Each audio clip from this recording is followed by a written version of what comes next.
U.S. crude oil rises as Trump makes ominous threat against Iran ahead of deadline. By Anik Bao, Sam Meredith, and Spencer Kimball, oil prices rose Tuesday after U.S. President Donald Trump made ominous threats against Iran ahead of the deadline he has set this evening for the Strait of Hormuz to reopen. U.S. crude oil gained about 4% to $116.84 per barrel by 10:18 a.m. Eastern Time. International benchmark Brent crude futures with June delivery traded 0.91% higher at $110.77 per barrel. A whole civilization will die tonight, never to be brought back again, Trump said in a social media post. I don't want that to happen, but it probably will. However, now that we have complete and total regime change, where different, smarter, and less radicalized minds prevail, maybe something revolutionarily wonderful can happen, the president said. Who knows? We will find out tonight, one of the most important moments in the long and complex history of the world, Trump said. 47 years of extortion, corruption, and death will finally end. God bless the great people of Iran. Meanwhile, the U.S. bombed dozens of military targets on Iran's Kharg island overnight. A U.S. official told NBC News. Kharg is Iran's oil export hub. The official said oil infrastructure was not targeted. Trump threatens power plants, bridges.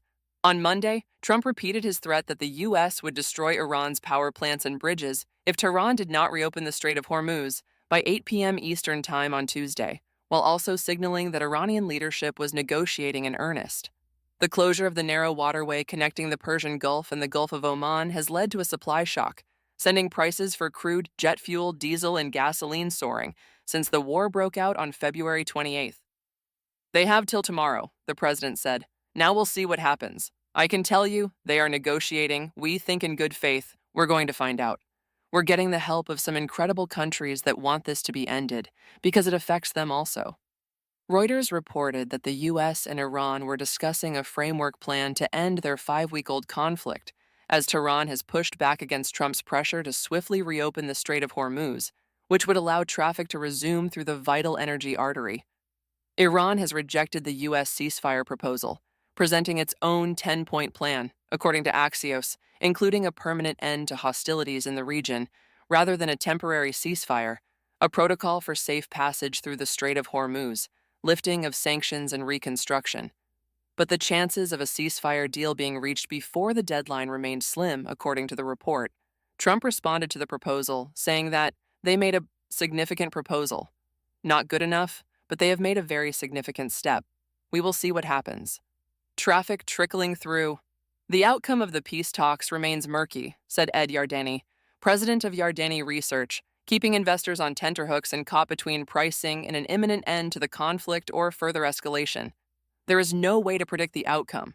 We can't rule out that Iran will cave in, or Trump may postpone the deadline again, explaining that negotiations are making progress, or the war will escalate, Yardeni said.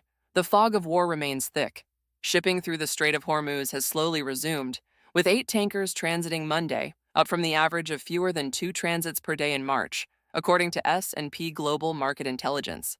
That, however, is a fraction of pre-war levels, with an average of 20 million barrels of crude oil and products transiting the strait per day in 2025. It is an improvement at the margin in terms of flows from the Strait of Hormuz, said Michael Wan, senior currency analyst at MUFG Research, noting that the path toward peace remains narrow and unlikely, given the wide gap in expectations among different parties in the conflict. A full resumption of traffic through the strait would still take some time for the actual supply to flow through to Asian economies facing imminent energy shortages, said Wan, who expects a timeline of at least 3 to 6 months.